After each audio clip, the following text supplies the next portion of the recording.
So I'm going to have everybody take their paper, and I want you to draw quickly what I ask you to draw, and don't think about it. Just draw whatever pops in your mind when I say this. I want you to draw me a picture of someone who's homeless. So I'll give you about a minute to do that.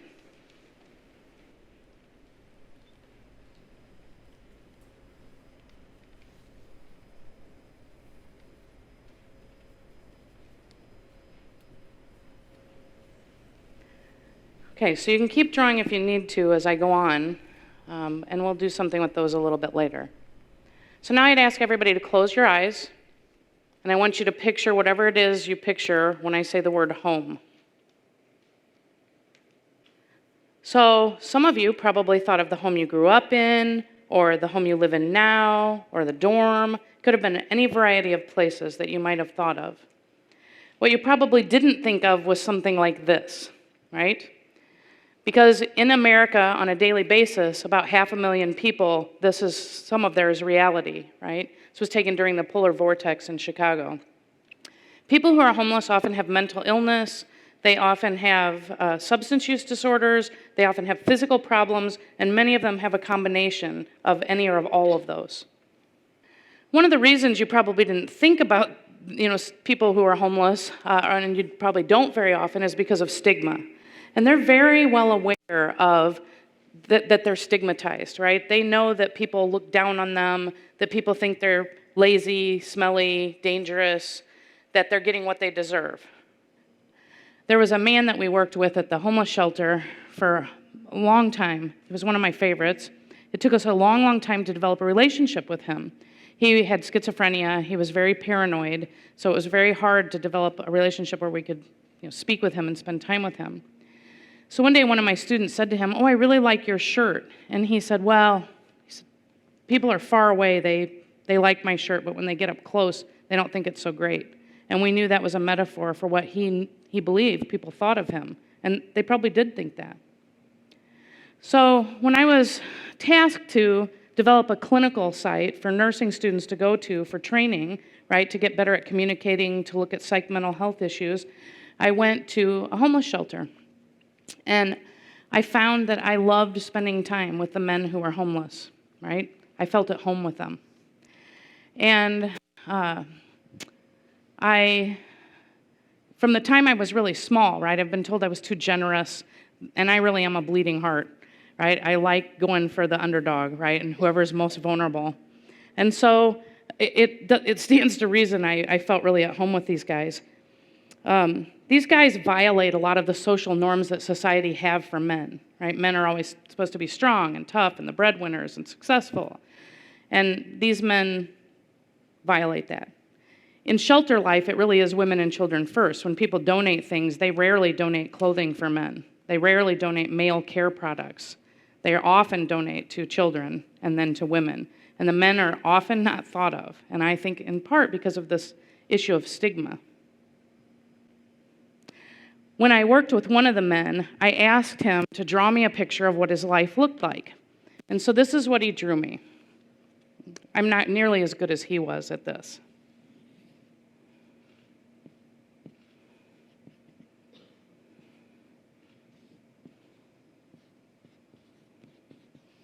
He wasn't a pirate, but that's as good as I can get with the hat, right?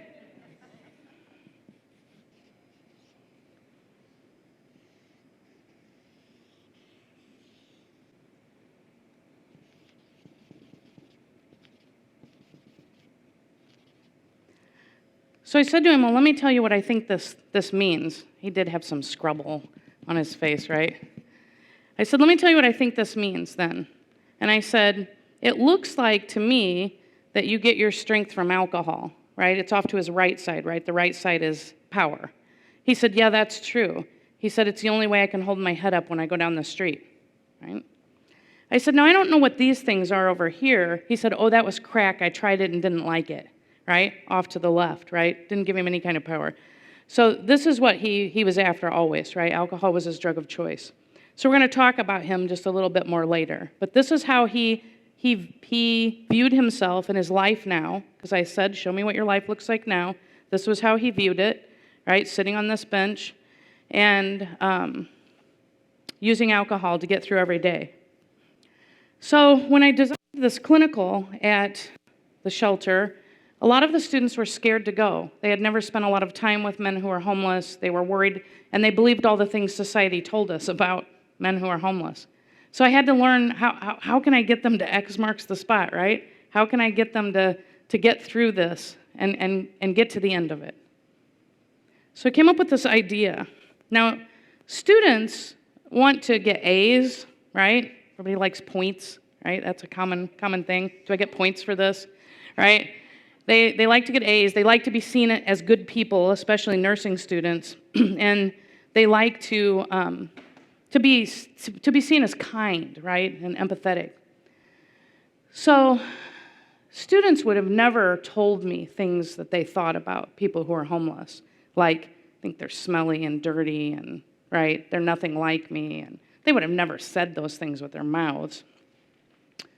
So I came up with this idea to have them draw, right? So on the first day of clinical, after orientation with my small group, I said to them, I want you to draw me a picture of how far you are apart from these men. Well, what does that mean? I said, whatever it means to you. Well, I'm not a good artist. That's not the point, right? This is what I want you to do. So they drew these pictures, and I'm telling you, I was shocked, actually. I would have never expected to see what I saw. So I'm going to share those with you.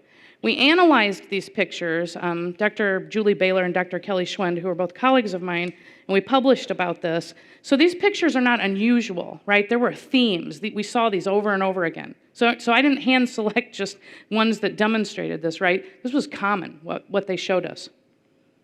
So here's some examples. In this first one here, the student wasn't even on the same planet as the men, right? They were worlds apart. We're not even together in any kind of way. This one, right? There was a sheer cliff face. Here's the men down here, students on top, right? I don't even know how you could get up here. This one, look how much bigger the student is than the man. And then the students made sure they labeled themselves me, because we sure wouldn't want to be confused with them, right? In case I might be confused in some kind of way. Here they are, they're at college, they're doing good things, they're productive, they're getting their diplomas, right? They have an apartment. Here's the man sleeping outside the homeless shelter, non-productive, lazy, right? All the things we picture. Here the student is way ahead. The men are behind before they ever get started, right? They can't even possibly catch up to that kind of head start. This one, and this was really, really common, here's the men stuck on this side with no access to a door, but the student most certainly had ways in and out, right? Not the men, they were stuck, right? Only the student could go places. This one, literally, the student couldn't see the men for the trees, right? A big stream between them, all these trees, here they are, they're on some side, I'm not sure where, and I can't even see them. And then here, the men were reduced to not even human, they were just a bunch of numbers, right? So, how do we go from there to something else, I hope, right? So, every clinical, we spend hours with the men. We might do some music with them or some art. We spend lots of time talking with them and getting to know who they are. We play dominoes and cards, right? And the students find out they're terrible at math. The men are like, why can't these students add? I'm like, I don't know. I had nothing to do with it, right? They play chess. The students, I hope, really accept the men as teachers, because they can teach them far more than I can, right? Because they've learned to survive. Might not be the way you or I survive, but they're survivors, right? It's quite incredible to hope, to see, right, the process. And I hope the stars align by the end, but I'm never sure, right? I'm always a little bit worried. So a picture really is worth 1,000 words, because on the last day of clinical, then I asked the students, draw me a picture of how far apart you are from these men. So these are the things they drew. They're now connected, right, in all kinds of ways. This was a student who took a therapy dog to have the men help her train, therapy dog. This student left small town thoughts behind, right? She no longer could just thought away the ways that the small town had told her to think about these men, right? Connected, right? Look at the sun's out in almost every drawing. There's a sun, right? It's like they can see suddenly, right? That gray is no longer there. It's like, oh, the sun came out, right? Here, they can see things the men see, and they're a bit magical, honestly. This man was quite an artist, and a very different kind of artist, and a little bit wild, right? The students never wore good clothes because you never knew what was going to happen with glue and crayon shavings and all kinds of things, right? So there was a little bit of magic there. There was a lot of joy, right?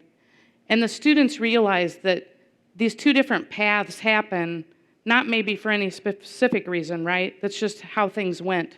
And they become the same size, right? Certainly, the students are never the same again.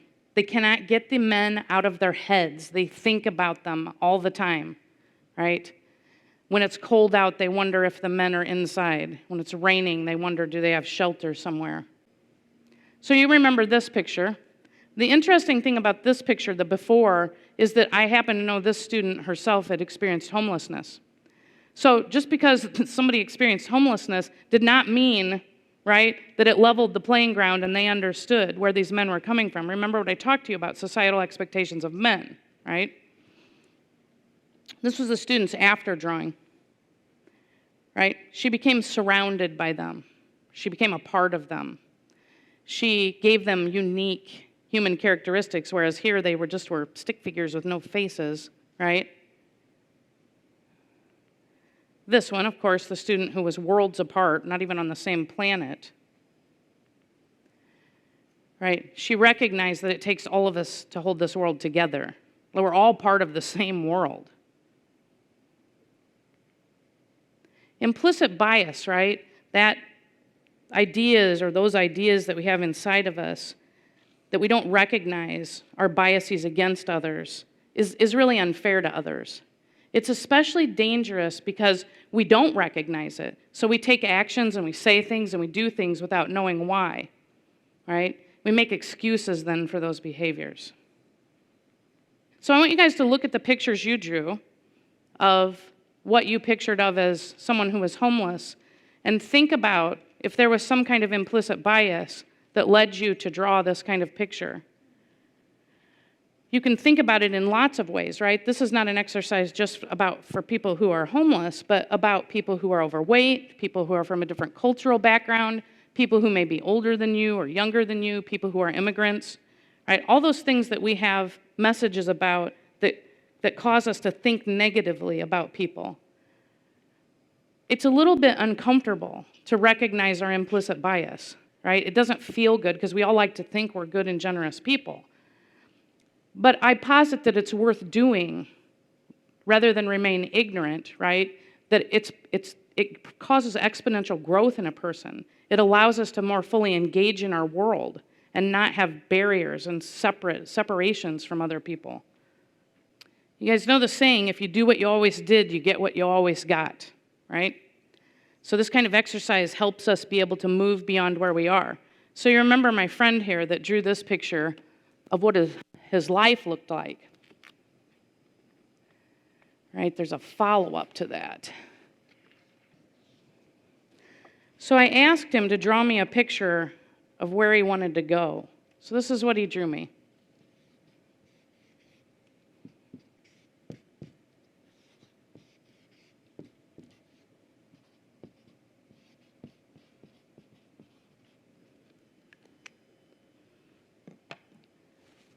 I said, wow. I said, well, let me tell you what I see in this, right? I said to him, it looks like you think that rehab would be a place of equality, right? Everybody's in a circle. He said, yeah, I think that would be true. And I said, and it looks like you think of it as a place of support, right? Because everybody's in a chair. They're all supported in some way. He said, yeah, I think that's true. I said, but these people, unlike your first drawing, I said, these people don't have any clothes on. They look naked. And he said, yeah, because that's how I'd feel when I went there, right? He understood they had to strip away everything that contributed to him being an alcoholic. So I said to him, how are you going to get here? What do you think he told me? He said, I'm going to take a bus. I was like, huh, so look at this, right? He's right in the middle between drugs and alcohol and rehab, right? Right? At this bus stop, or the bus stop, right? Which ultimately turned out to be rehab, because later that summer he did take a bus to rehab, and I've never seen him back since, which I'm going to take as good news. So what I hope you got out of this lecture is that this is a powerful way to help people recognize their implicit biases, right? That self-discovery is always the most meaningful to people. When people say things they shouldn't say or do things they shouldn't do, when we say to them, hey, you shouldn't do or say those things, right? That's not a very meaningful discovery. People just feel chastised, right? It doesn't really help them discover why they're doing it, or the difference, right, in A versus B. So this drawing exercise helps people recognize. My students were shocked when they looked at their before drawings and their after drawings, right? They were like, I don't even know why I drew that. And I said, well, I think I probably know why, but let's talk about it a little bit, right? Secondly, I hope that you will, when you donate things to shelters, that you'll think about men and not just women and children. Not that women and children aren't important, right? But the men are desperate oftentimes. At the shelter that I take students to this past fall, there was an older man who had been dropped off by his family, and he lived in sort of a house that was hoarderish.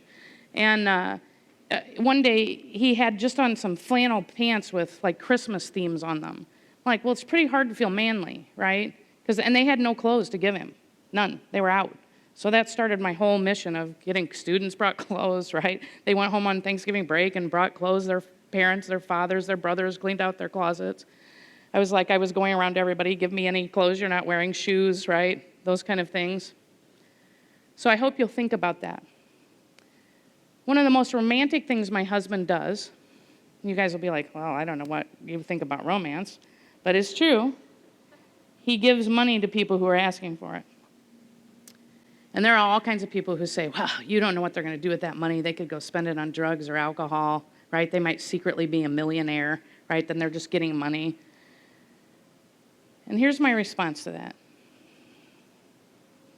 When I earn my money, nobody tells me what I can do with it or how to spend it.